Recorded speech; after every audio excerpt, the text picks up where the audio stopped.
ଏଥିରେ ଆମର ଏଇ ଭିଡ଼ିଓଟି ମଦ୍ୟପାନ ନିଷେଧ ଉପରେ ପ୍ରସ୍ତୁତ କରାଯାଇଛି। ମଦ୍ୟପାନ ସ୍ୱାସ୍ଥ୍ୟ ପକ୍ଷେ ହାନିକାରକ। ଭିଡ଼ିଓଟିକୁ ଲାଇକ୍ ସେୟାର କରିବେ ଆଉ ସବସ୍କ୍ରାଇବ୍ଟା ବି କରିବେ। ଅଧିକରୁ ଅଧିକ ସେୟାର କରିବେ କାରଣ ଏଇ ଭିଡ଼ିଓଟି ମଦ୍ୟପାନ ନିଷେଧ ଉପରେ ପ୍ରସ୍ତୁତ କରାଯାଇଛି। ସବୁ ଭିଡ଼ିଓ ଛାଡ଼ି ଦେଉଛ, ଛାଡ଼ ଯାହା ହେଲା ହେଲା। ଏଇ ଭିଡ଼ିଓରେ ଆଉ ଥରେ କହିଦେଉଛି, ଟିକେ ଘଣ୍ଟିଟାକୁ ଟିଙ୍କିନି ବଜେଇ ଦେବେ। ଆଜ୍ଞା ଚାଲନ୍ତୁ ଏଥର ଭିଡ଼ିଓଟାକୁ ଆରମ୍ଭରୁ ଦେଖିବା।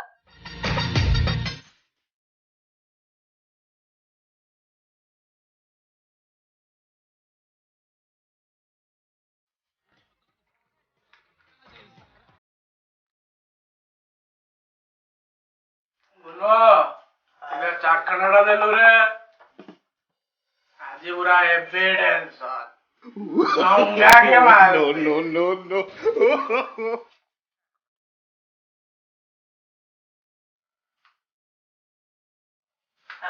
ମୁଁ ବି ଆଜି ଗଦଗଦ କରିବି।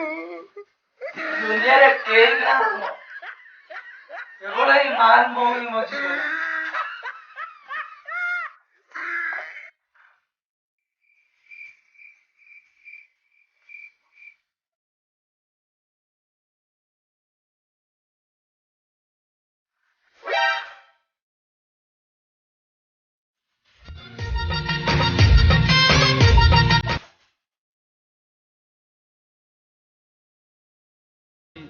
ସାଙ୍ଗ ଏ ସାଙ୍ଗ ବୋଲ, ଆଜି 10-12 ବୋତଲ ମଗା ପିଇକି ଖାଲି ଗଡ଼ିବି। ମୁଁ ଭାଙ୍ଗି ତ ଆଡ଼କୁ ପୁରା ଭାଙ୍ଗି ଦେବି। ହଉରେ ସାଙ୍ଗ ମଗେଇ ଦଉଛି। ଆଜିକାଲି ଆମେ ଆଉ ମଦ ଆଉ ନାମେ ଖାଲି ଉଡ଼ିବ।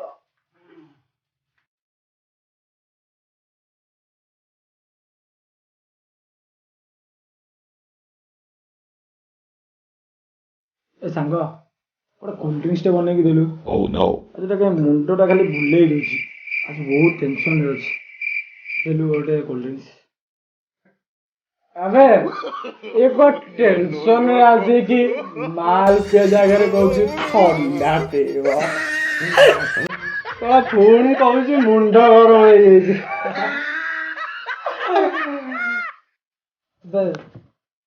ମାଲ ପି ମାଲ ପୁରା ମହୁ ଭଳିଆ ଲାଗିବ। ଆବେ ତମେ ମାନେ ମାଲ ପିଅ, ମୁଁ ସେ ମାଲ ଫାଲ ପିଇବିନି। ଦେଖୁଛ ତ ଟେନସନରେ ଅଛି। ମାଲ ପିଇକି ମୁଁ ଆଉ ସେ ଟେନସନଟାକୁ ବଢେଇବାକୁ ଚାହୁଁନି। ତମେ ମାନେ ପିଅ, ମତେ କୋଲ୍ଡ ଡ୍ରିଙ୍କସ ଦେଇଦିଅ।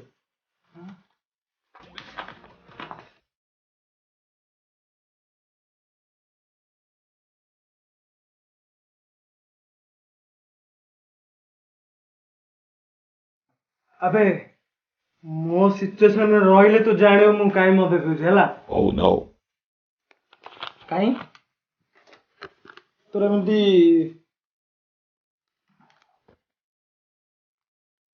କଣ ସିଚୁଏସନ ହେଇଛି କି?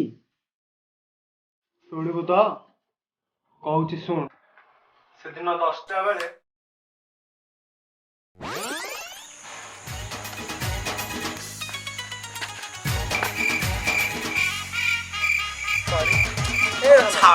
ଶୁଣ ନା, ଛାଡ଼ ମ, ଶୁଣ ନା, ଛାଡ଼। ବୋଲା ବୁଲାଣିଆ କହିଥିଲି ଏ ସୁଖା ଫୁଲ ଗୁଡ଼ାକ ନେଇକି ଶୁଣ ନା। ମୁଁ ତମକୁ ମାଗୁଥିଲି, ତମେ ମତେ ଦେଲନି କାହିଁକି ଯେ? କଣ ଆରେ ଗିଫ୍ଟ, ମୋ ବାର୍ଥଡେରେ ଗିଫ୍ଟ କାହିଁ ଦେଲନି? ଆରେ ଧନ ମୋ ପାଖରେ କିଛି ପଇସା ପତ୍ର ନଥିଲା। ଆଉ 2 ମାସ ୱେଟ୍ କର, 2 ମାସ ପରେ ତମକୁ ଭଲ ଗିଫ୍ଟ ଦେବି ବଡ଼ୁଟେ। ନାଇଁ ମୋର ସେଠି କେତେ ଲାଇନରେ ଅଛନ୍ତି ବିଏଫ୍ ମାନେ, ମୁଁ କାହିଁ ତମକୁ ଧରିକି ବସିବି? ମୁଁ ଯାଉଛି ଆଜିଠୁ ବ୍ରେକଅପ୍।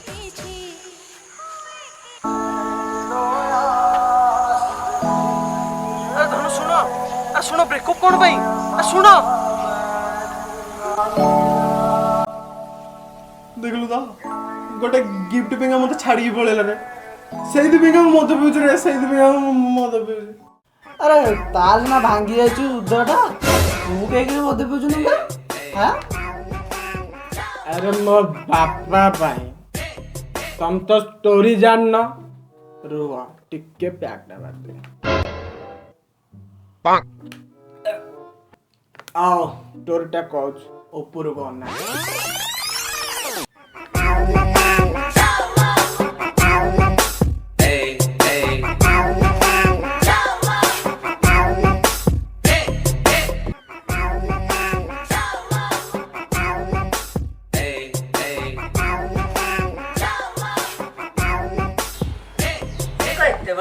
ଅଛି? ପ୍ରେମିକାର ବାରିଆଡେ ବାଇ ଟଙ୍କ।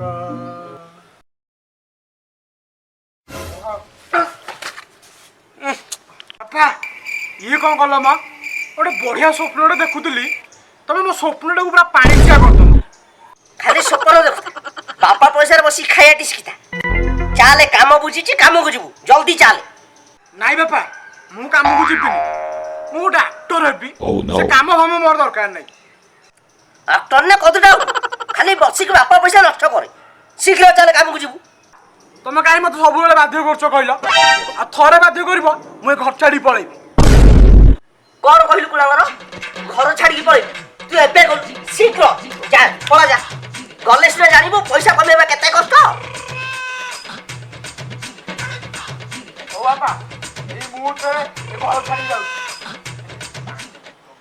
ଆସ ନା କଦୁଟା ନବୁ, ଯା କୁଳାଙ୍ଗର, ଯା। ଓହୋ, ଯା ହଉ ଭଲ ହେଲା, କୁଳାଙ୍ଗାରଟା ବି ଗଲା। ଯା ହଉ ମୋ ପଇସା ତ ବଞ୍ଚିଲା। ହଉ।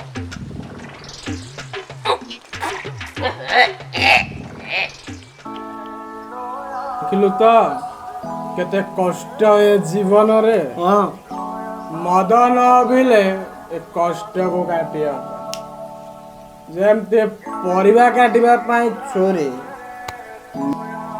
କଷ୍ଟ କାଟିବା ପାଇଁ ସେମିତି ମଦ।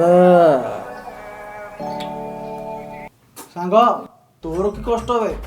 ମୋ କଷ୍ଟ କଷ୍ଟ ନୁହଁ, ଡବଲ କଷ୍ଟ। ଡବଲ କଷ୍ଟ? ଡବଲ କଷ୍ଟ କଣ କି? ଆଉ ତମେ ଜାଣିନ, ଚାଲ ଛାଡ। ହଉ ହଉ, ମୁଁ ଯୋଗାଡ଼ କରିକି ଦେବି। ହଁ ଭାଇ। ତୁ ଖାଲି ଆମରି ପଇସାରେ ଅନ୍ୟମାନଙ୍କୁ ସାହାଯ୍ୟ କରୁଥା, ହେଲେ ଘରର ଅବସ୍ଥା ଠିକ୍ କ'ଣ ହେଲାଣି ତୁ କାହିଁ ବୁଝିବୁ? ଆଉ ଭାଇ, ଲୋକମାନଙ୍କୁ ସାହାଯ୍ୟ କରିବିନି ତ କାହାକୁ ସାହାଯ୍ୟ କରିବି? ଖାଲି ସାହାଯ୍ୟ କରୁଥାରେ।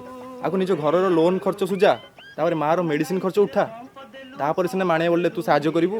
ଘର ଘର ବୁଲି ଖାଲି ସାହାଯ୍ୟ କରି ତୁ ଡେଲିଭରି ବୟ ହେଇଯାଉନୁ। ଭାଇ, ମୁଁ କଣଟା ଖରାପ କାମ କରୁଛି ଯେ? ଭଲ କାମ ତ କରୁଛି, ଲୋକଙ୍କୁ ସାହାଯ୍ୟ କରୁଛି। ଏ ତୁ ରଖ ମ ତୋ ସାହାଯ୍ୟ କାମ।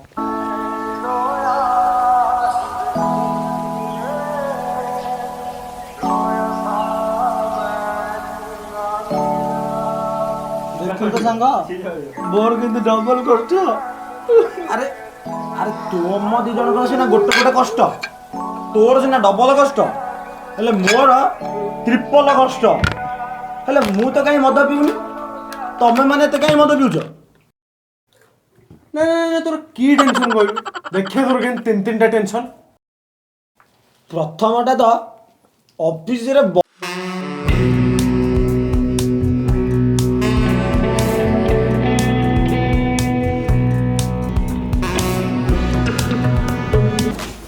ଆଜି ବି ତମେ ଲେଟ୍ ଆସିଛ?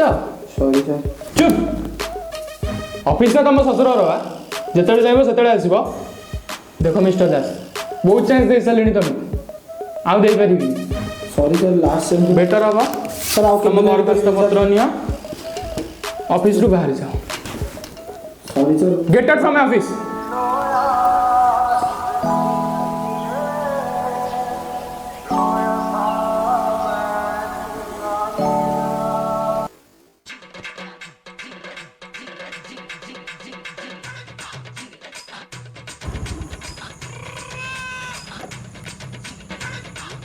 ବାପା କ'ଣ ଫୋନ୍ କଲେଣି? ହ୍ୟାଲୋ। ଆଜ୍ଞା ବାପା, ନମସ୍କାର। ଆଜ୍ଞା ବାପା, ହଁ ମୁଁ ପଇସା ପଠେଇଦେବି ବାପା। ଆଉ 10 ଦିନ ଖଣ୍ଡେ ଟାଇମ୍ ଦିଅ ବାପା। ହଁ ହଁ, ମେଡ଼ିସିନ ବି ପଠେଇଦେବି। ହଁ ବାପା। ବାପା ରଖୁଛି, ମୋର ଟିକେ କାମରେ ଅଛି ତ ବାପା। ଆଜ୍ଞା ବାପା, ନମସ୍କାର। ବାପାଙ୍କୁ କେମିତି ଜଣେଇବି? ମୋର ତ ଚାକିରି ପଳେଇଛି, ପଇସା କେମିତି ଆଣିକି ଦେବି?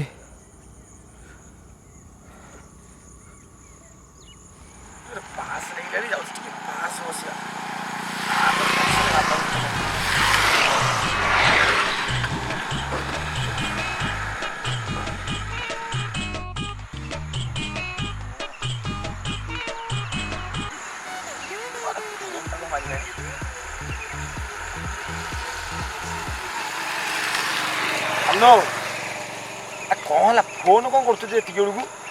ହ୍ୟାଲୋ ବେବି, ଆଜି ପରା ଆମ ଆନିଭର୍ସରୀ। ତମେ ଘରକୁ ଆସିଲା ବେଳେ କେକ୍ ଆଉ ରେଷ୍ଟୁରାଣ୍ଟରୁ ଖାଇବା ନେଇକି ଆସିବ।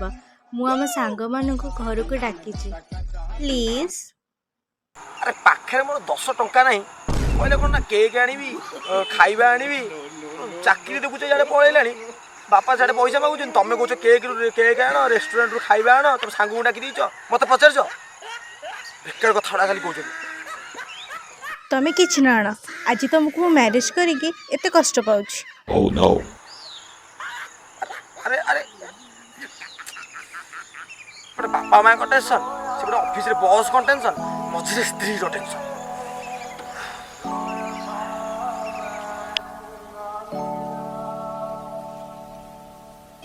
ଦେଖିଲେ ତ ମୋ ପ୍ରୋବ୍ଲେମ୍, ମୋର 3ଟା ପ୍ରୋବ୍ଲେମ୍ ହେଲେ ବି ମୁଁ କ'ଣ ମଦ ପିଉଛି? ଶୁଣ, ମଦ ପିଇକି ଦେଲେ ସବୁ କଷ୍ଟର ସମାଧାନ ହେଇଯିବନି, ଆହୁରି କଷ୍ଟଟାକୁ ବଢ଼ିଯିବ, ବୁଝିଲ ନା ନାଇଁ? ଆବେ ତୁ ମଦ ପିଇନୁ ବୋଲି ଜାଣିପାରୁନୁ, ଗୋଟେ ଥର ମଦ ପିଏ ତାପରେ ଜାଣିବୁ। ମୁଁ ଜାଣିଛି, ତମେ ମାନେ ଜାଣ, ଏ ମଦ ଯୋଗୁଁ କେତେ ଲୋକ ମରିଯାଉଛନ୍ତି। ତମର ଯେତେବେଳେ ଏ ମଦ ଯୋଗୁଁ ଦେହ ଖରାପ ହବ, ତମେ ସେତେବେଳେ ମୋ କଥା ମନେ ପକାଇବ। ଦେଖ, ତମ ସହିତ ମୁଁ ସମସ୍ତଙ୍କୁ ଅନୁରୋଧ କରୁଛି ଯେ ଟେନସନ୍ରେ ଥିଲେ ମଦ ପିଇକି ମରଣକୁ ଡାକିବା କିଛି ଆବଶ୍ୟକ ନାହିଁ। ଟେନସନ୍ ଆସିବ ଆଉ ଯିବ, ଏ ଲାଇଫଟା ମାନେ ତ ଟେନସନ୍, କିନ୍ତୁ ମଦ ପିଇବା ସବୁଠୁ ବଡ଼ ଭୁଲ। ମଦ ସ୍ୱାସ୍ଥ୍ୟ ପକ୍ଷେ ହାନିକାରକ। କ'ଣ କହୁଛ? ଲାଷ୍ଟ ଏଇଟା ମଦ ନୁହେଁ, ଏଇଟା ଥମ୍ସ ଅପ୍। ପିଇବ କିଏ?